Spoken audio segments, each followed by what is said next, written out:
Rising global pressure on China to shut down its wet markets selling wild animals. Epidemiologists believe the coronavirus pandemic began at one of those markets in Wahuu China.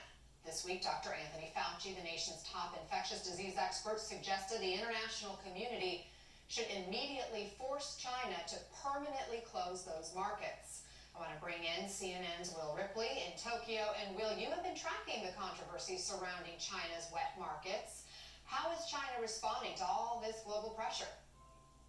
Well, I think China for years on it has been trying to enforce better health and sanitation regulations at their wet markets, but they have not always succeeded. There are some wet markets that are like farmers markets in the U.S. People like to go there because they can talk to the vendor. The food is fresh, and it's far more affordable than supermarkets, which for a lot of Chinese are overpriced and overprocessed. But there are also these other markets that in many cases are operating underground, and they're not just selling produce and meat, they're selling wild animals that infectious disease experts say put everyone around the world at risk for the next pandemic.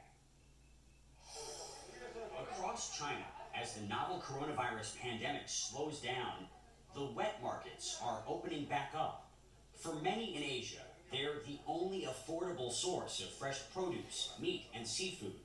But at this now closed wet market in Wuhan, the original epicenter, wild animals were also for sale last year. CNN is not able to independently verify these graphic images from early December, the early days of the pandemic. They show a meat market menagerie, beavers, snakes, raccoons, ready for sale, slaughter, and skinning. White House Coronavirus Task Force member Dr. Anthony Fauci says the new coronavirus was transmitted from animals to humans, similar to other deadly pandemics like bird flu and SARS. I think they should shut down those things right away. I mean, it boggles my mind how when we have so many diseases that emanate out of that unusual human-animal interface that we don't just shut it down.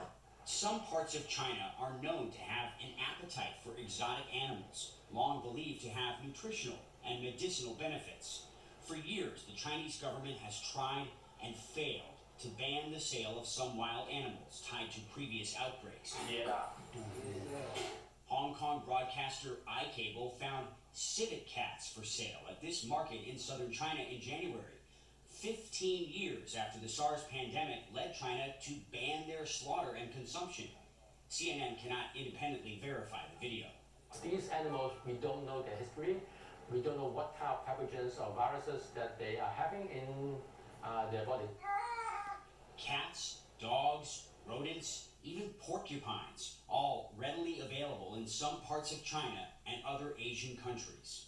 People eat cats and dogs throughout the world as part of their diet. We need to stop that. It's the 21st century. Things may be slowly changing in China. This week, the city of Shenzhen announced the nation's first ever ban on eating animals raised as pets, often stolen and then sold as food.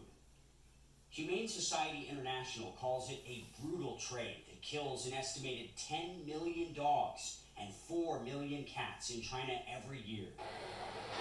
In February, China passed a law banning the consumption of wild animals in response to the coronavirus outbreak. I would like to see the rest of the world really lean with a lot of pressure on those countries that have that, because what we're going through right now is a direct result of that. Making wildlife markets like a petri dish for the next pandemic. And the current pandemic tied to that wildlife market in Wuhan is really starting to accelerate in a dangerous way here in Tokyo.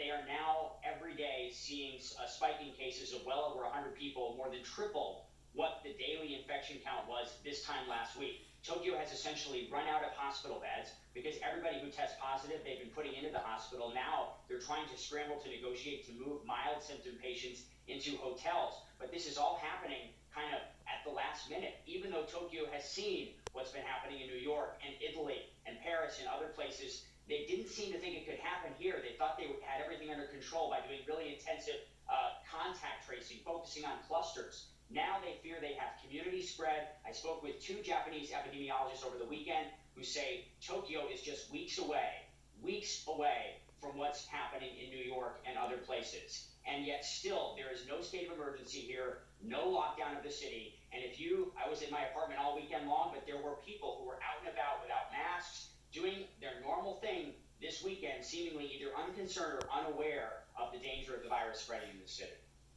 Strong reporting will